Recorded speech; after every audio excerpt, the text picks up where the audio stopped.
we're back. Another episode of Content is for Closers. Carlton, what's going on? It's going good, man. We're recording early this morning. Adam's got his nice, deep bass voice on. 8 a.m. voice. Yeah, it's a Yeah. little earlier than normal. Yeah, so today we got an episode with Craig Fuller. Super interesting businesses that he runs. The one that we were most familiar with first is called FreightWaves. We've had a few guests that have talked about that business as well. But really, he's mastered the art of turning these massive media business, or making these massive media businesses on kind of interesting niche areas. So, Yeah, Adam, you know it a goes little bit even. more. Why don't you explain who Yeah, he I is want to and go what he's even a done? little bit deeper because it goes. I mean, Craig deserves all due respect and has earned everything that he has built with FreightWaves, and now what he really came on to talk about was Flying Media and Flying Magazine. But I was just doing a little digging, a little research when I was preparing for this, and their family is so fascinating, the Fuller family. And Craig's done interviews about their family. If you are in the trucking or logistics space, you're probably familiar with that name. They're kind of like the Rothschilds or the Vanderbilts or something like that of the trucking and logistics space. So Craig's grandfather Clyde comes to Chattanooga and starts a trucking and logistics company. His boys, Max and then stepbrother David Parker, they then start what are now US Express and Covenant Transport, which again, if you're in the space, if you're in Chattanooga, you know those are pillars Yeah. of the community. If you're in the trucking and logistics space, you're familiar with both of those names, both very strong players. And so Max, Craig's father, starts US Express. Craig works in and around that business for a long time, realizes he needs to go start his own thing. And so, does a few different things with varying levels of success until he comes to the idea that he needs to be the data kind of center and the data brokerage essentially for the trucking logistics space. So he starts FreightWaves, which again, we've talked about on this show before. Craig has come on back when we were doing the startup show and talked about FreightWaves. They've collectively raised $92.4 million for that business and are kind of doing a dual-sided media business for consumers as well as the data side that they're selling into the industry. So huge success, and everything that's going on. Beautiful building, beautiful space, beautiful team, everything. Craig, though, during COVID, decides I need to do another project because, 92.4 with FreightWaves is nice and everything, but I like to do other stuff. So has been an aviator, has been a pilot his entire life, goes and buys the media source in that industry, Flying Media and Flying Magazine, and has now become CEO of that. And so that's what he comes on to talk about specifically today. But it's just like this crazy, you hear about legacy in business. You hear about, to me, this family is a modern dynasty in this very small niche of transportation. It's just super fascinating to me. Yeah, that really is interesting. And I love he makes the point in the episode, but he talks about how he didn't start FreightWaves as a media company. Mm-hmm. He started as this data and logistics firm, essentially, and then kind of discovered that media was the best way to deliver that. And so I think that's really fascinating. And then he's kind of taken that knowledge about, how you leverage media to have a successful business and applied that to Flying Magazine. And, he makes a great point about owning your audience. We live in such an era right now where owning your audience is kind of difficult. We've Mm-hmm. kind of given away that ability to several platforms, whether that's, social media platforms or, to some degree, even different software platforms that we use. We've kind of given that away. So he talks about having it, owning it, being able to use it for whatever purpose. And in this case, they do something really cool with it, which is starting an entire community. So Yeah, I think it's that part to me is the most fascinating. It's like when you find someone who is a true to the core entrepreneur who has to continue reinventing and recreating. It's not about selling one product or one type of business. Craig is a perfect example.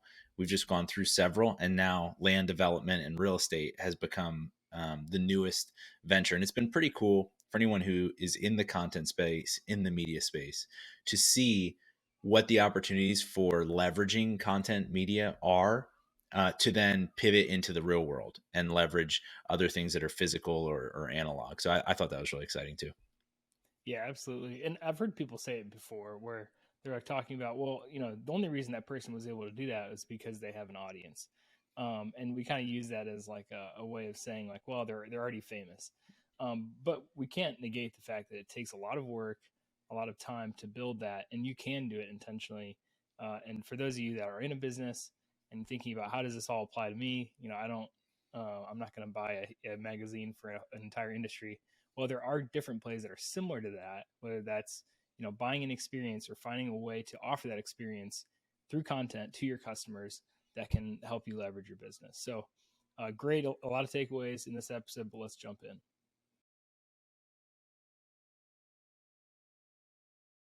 All right, we are back yet again. Another episode of Content is for Closers, and we have someone who has been on this podcast feed before, although I believe that the show was titled differently at the time. Craig Fuller, CEO of Flying, or actually, I'll let you introduce yourself because I don't know all your titles, but appreciate you jumping on the show. Yeah, thanks, Adam. So I am the CEO of Flying Magazine. I'm also the founder and CEO of FreightWaves, which is a data and media company that serves the global supply chain. And then I also recently got into a real estate project that's sort of a spinoff of Flying Magazine, which is a residential fly-in luxury resort in East Tennessee. Yeah, so that's what I'm, really excited to talk to you about, and sort of the merger between the first two into this last one. But before we get there, I wanted to lay some context. I've seen in some of the articles that you started flying at like 13 or 14, and I'm completely out of the pilot world. But how is that even possible? You can't drive a car until 16. So how did your flying experience happen? Well, you can fly with an instructor until you're 16. So that's what I did. Was I started learning to fly with an instructor when I was 13. I think sort of inspired by Top Gun, Microsoft Flight Simulator. I've always been enamored with airplanes, and took up flying lessons at 13 years old.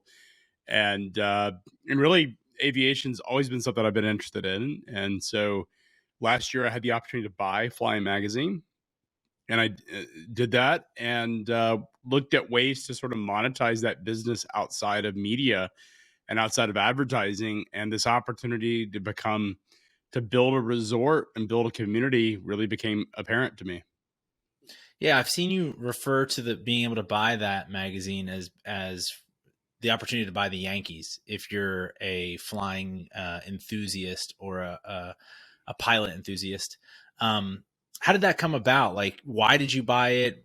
How did you even discover that it was something that could be bought? All of that story. Yeah. So the magazine is something I grew up with. I think it's probably for folks that are into sports, sort of like Sports Illustrated, but for pilots. So it was something that I was familiar with. As a media executive, someone who's been around media, I think I look at things a little different when I'm reading magazines or consuming content, because it's not so much, hey, I'm reading this article and this article is really engaging. It's, how could I potentially do it better? I think anyone who's ever done anything and then goes out and experiences that from an observer standpoint probably experiences the same sort of perspective on how things operate. And for me, it was, as I sort of got back into aviation, I started reading and consuming the content that was brought to by the magazine and the media outlet, and felt like there was a lot of opportunities to upgrade it and a lot of opportunities to build onto it. And that's what I've been doing. Mm-hmm.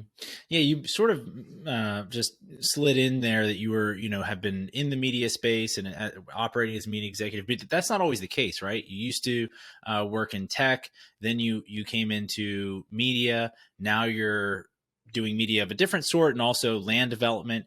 How are you able to, or what's your process when you're coming into a new industry to be able to sort of get up to speed, seamlessly integrate, and then, you go aggressive when you start doing something. So what's your process for getting into that stuff? Yeah, well, I'm not a media executive by trade. I wasn't trained and had zero formal training in media. I discovered it through FreightWaves. Is essentially when we first started the business, we had trouble getting adoption of our data because people didn't understand it. People didn't understand the need for real-time information. There was no equivalent media business that was focused on the real-time sort of business of supply chain. And so we ended up creating our own media outlet. And I think we found that was pretty successful as a playbook to do that. And as I looked at flying, it was taking a magazine which had predominantly been print focused and hadn't really made a significant transition to digital. And it was an opportunity to bring my experience together in building FreightWaves with this, new magazine asset that I had just purchased. And what about the tactical steps around that? Like, are you, when you buy something like that that's new, are you hiring a whole new team? Are you leveraging the teammates that you already had from FreightWaves and things like that? Or is there any of that infrastructure carryover that helped you push flying out so quickly? Well, I brought on a whole new team to flying. It's a completely separate business. But I think one of the sort of features of being a founder and entrepreneur and having both successes and failures along the way is you sort of understand what makes a team click. You understand who are the people that you want to bring on. So I look for people that are high energy, ambitious, are intellectually curious, and I would prioritize all of those things over experience. In fact, I would, in some ways, discount experience as a sort of a feature of when I go hire people, is because experience, one of the challenges of hiring somebody with experience is that you get a lot of bias in their sort of approach to problems. Whereas if you hire someone who's intellectually curious and ambitious, they will, try to figure it out. So when I've looked at flying, what I've tried to do, particularly for management wise, is bring on leadership that's intellectually curious that can help drive the business, and then surround them with more tactician folks that may be experienced in their particular area. But I think for really what has made flying successful in the transition is the fact that we've looked at it completely fresh and sort of taken an entirely fresh approach to it. Yeah. So, I mean, when you talk about a fresh approach, like very few people buy magazines and then announce shortly after they're going to do. I mean, you've only owned it for what, a year and a half, or actually less than a year. So less than a year. Okay. Yeah. So super short window of time, and already have announced a bunch of new stuff, a redesigned magazine. I think more print editions you recently talked about, but then the big one is $1 billion land development in Sequatchie Valley. I mean, where did that idea come from? How did that come to you? And from buying a magazine to developing this community, really. Well, we knew that we had the audience. So I think one of the things that's commonly misunderstood about audiences is that you can either rent your audience through Facebook or Google, or you can own your audience through your own organic content. One of the nice things about owning a leading media brand in whatever vertical you're in is you essentially own that audience. And so that audience is yours. You're not renting it from Google and Facebook. If you think about how audience works in terms of acquisition, you can go spend a lot of money to acquire traffic from Google and Facebook. And a lot of businesses, that's sort of what they do. It's easy to operate. You can sort of lean into it. You can accelerate your budgets. You can pull them back. And you can mathematically figure out, well, if I spend X number of dollars, I'll get Y number of deals closed. The challenge is that you don't actually own that audience. That audience is something you're essentially renting for as long as you're paying. So it's a challenge because what you're actually doing is not building something long term. And I think in some ways it's made marketers inherently lazy because they can get access to audience without having to work very hard, because as long as they figure out how to use the algorithms. Now, I would suggest that you still need that strategy, but you should also have organic content. But we knew we had the audience. And I think it was, what can we do, or what should we do to help sort of monetize that in ways outside of just advertising and subscriptions, which is really the sort of lifeblood of magazines. And really what we identified were a couple of problems that exist in the aviation space, predominantly around aviation real estate, or where do you park your airplane? So where am I going to put it in a hangar? And what we realized is there wasn't really a lot of the airports around the country are owned by municipalities. Municipalities are not eager to add real estate functions for aircraft storage, if you will, or aircraft hangars, particularly for small general aviation aircraft. They tend to focus more on large corporate jets. We see this here in Chattanooga, where the city and the airport will optimize for jobs and do, provide land and save land for potential job expansions and projects. But when it comes to providing places to store aircraft, they just weren't willing or able to do that. And so one of the problems that every pilot exists or contends with is, where do you store your aircraft? And often that's much more difficult than acquiring an aircraft. And so one of the things we identified is that there's this massive shortage of hangar space across the country that isn't easily sort of dealt with. People are not building new airports. A lot of new airports are not coming in. It's not as if hangar space is easy to come by, because these are municipal airports and they're not willing to sort of provide it for us. So you have to sort of build onto that. And we went and looked at opportunities to go out and construct that. And one of the things that we felt was, could we take the Blackberry a resort model and create an aviation fly-in community that you could have homes and a spa and a hotel all sort of connected in this sort of outdoor lifestyle element? Yeah, it's such a unique idea. I mean, you see it in tons of other lifestyle. Well, I shouldn't say that. I guess there are a few. I've seen you mention the airport park or airport field near out west, near Jackson Hole or something like that. It's the Alpine Air Park in Wyoming. Alpine Air Park. Okay. But you see it in lots of other lifestyle things like golf or whatever, but not typically around something as specific as flying. How does a deal like that come together? Is that something that do you just go buy the land? Do you start selling this vision to potential owners prior to making that? Like, how do you go about doing that? Yeah, so we purchased the land. It was 1,500 acres in East Tennessee, and we have not yet broke ground. We've not constructed anything, nor have we platted the property. So essentially, we've acquired the land and we own the land. And then we announced that we're doing this air park. Mm-hmm. We announced that we're doing this luxury flying community in East Tennessee. And we announced it through the magazine. So just sort of a demonstration of the power of owning your own audience.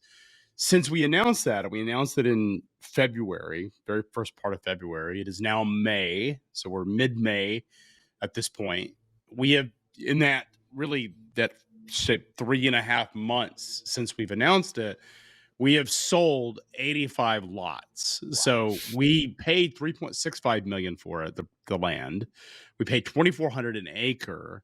We are selling the acres at $600,000 an acre, and we've sold 85 quarter acres, or would be roughly equivalent to 21 acres, or is 21 acres. And so, right at about $14 million in land is what we've actually sold. And that is simply taking one ad out, or now two ads out in our own magazine. So we're essentially paying ourselves to advertise this air park.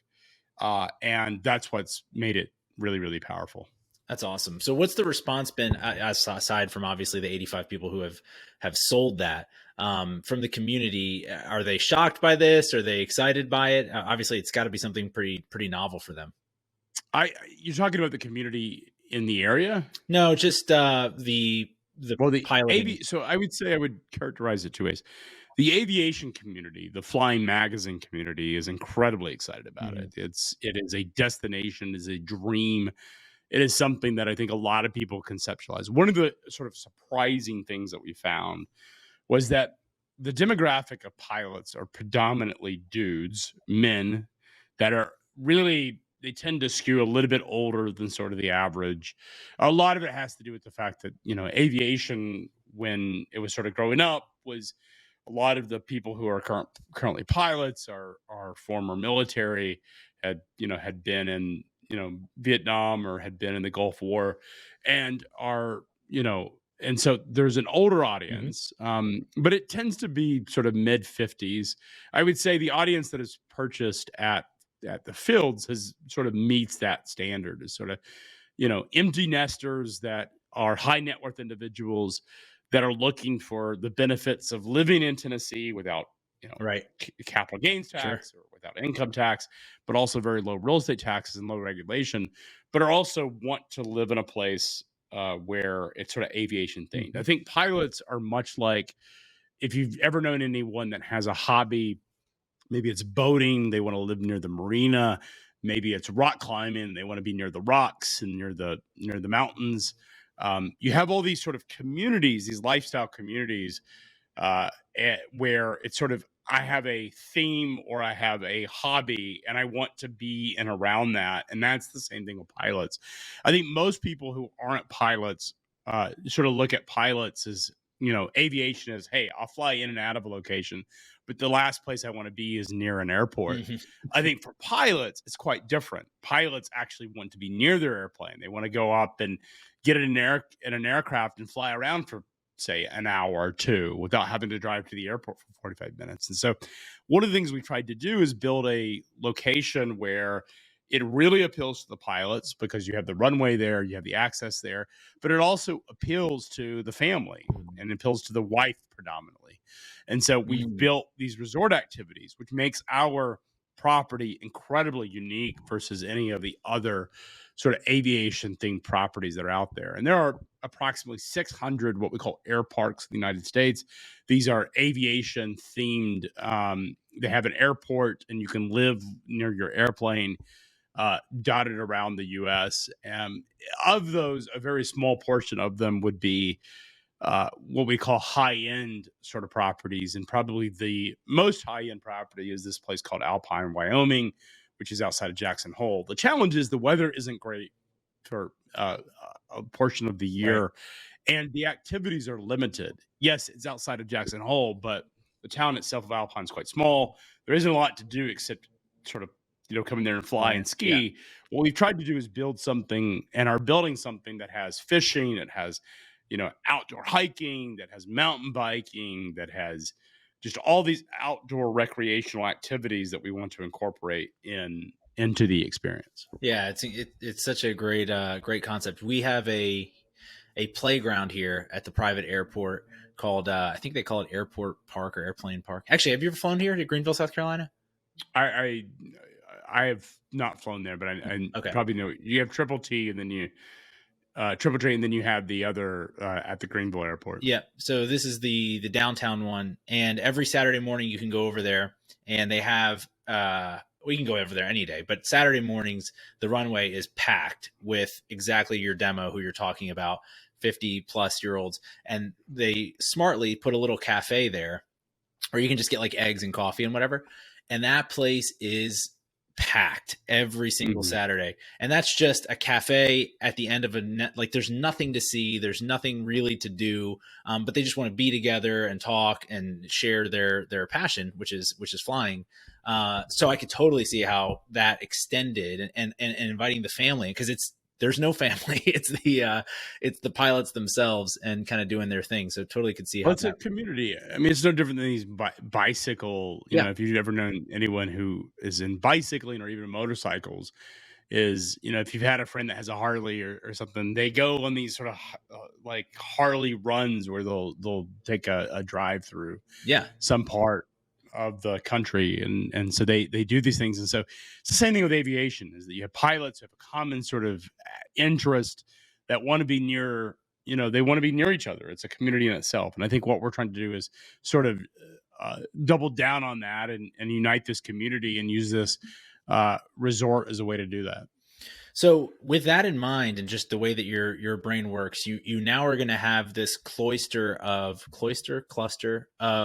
high net worth individuals who all have this shared passion in this specific area that you know of because you're putting them there. Are there other things that you're already thinking about that you can offer or curate for that specific group? Well, this piece of property has 4 year-round streams. So you've got year-round streams with waterfalls that come down the mountain. You've got rock climbing capabilities, 1,000 feet off the ground. It's on the Carlton Plateau. It's got a river. The Sequatchie River runs through the middle of the property. So you have 41 acres that are 4,000 foot of riverfront in addition to the mountain. So really, it's anything sort of outdoors. The stuff that we're not focused on is golf. Just think that there's a lot of sort of the golf market's quite crowded. The economics of it don't make sense. So we're trying to really sort of double down or lean into sort of outdoor recreational activities that, equestrian is another one that we're sort of focused on, a vineyard and a spa. All of that is part of what we're talking about here. Cool. And then what about for you? Like, if you just look at your track record, you've taken two areas of great personal interest, supply chain being one, now flying being a second, and built, very successful media companies. Are there other habits or hobbies that Craig has that people should be like buying stock in because you're going to launch another media company around? No, look, I think generally, I think that everything in business is I think we're going to enter into a new sort of generation of sort of look at the evolution of advertising. We went from the old days, sort of the Mad Men studio, newspapers and TV and radio. Then we sort of entered the early days of the internet. Magazines were still a really sort of successful part of the media landscape and advertising landscape. And then we saw what the internet did to newspapers and magazines, and it sort of disrupted that whole model. The vast majority of dollars ended up in the coffers of Facebook and Google in terms of advertising spend. I think we're in this sort of later generation and sort of new generation where content is everything. And I think the really choices as a content producer, as someone that's sort of creating a business and you want to drive interest around it, is your choices. You can either rent your audience, so it's Google and Facebook, and that becomes your sort of way to get top of the funnel. You can own your audience, which is you produce content that people seek out because it has something interesting and is well produced and is not viewed as an advertisement per se, but more as something engaging that people can sort of draw into.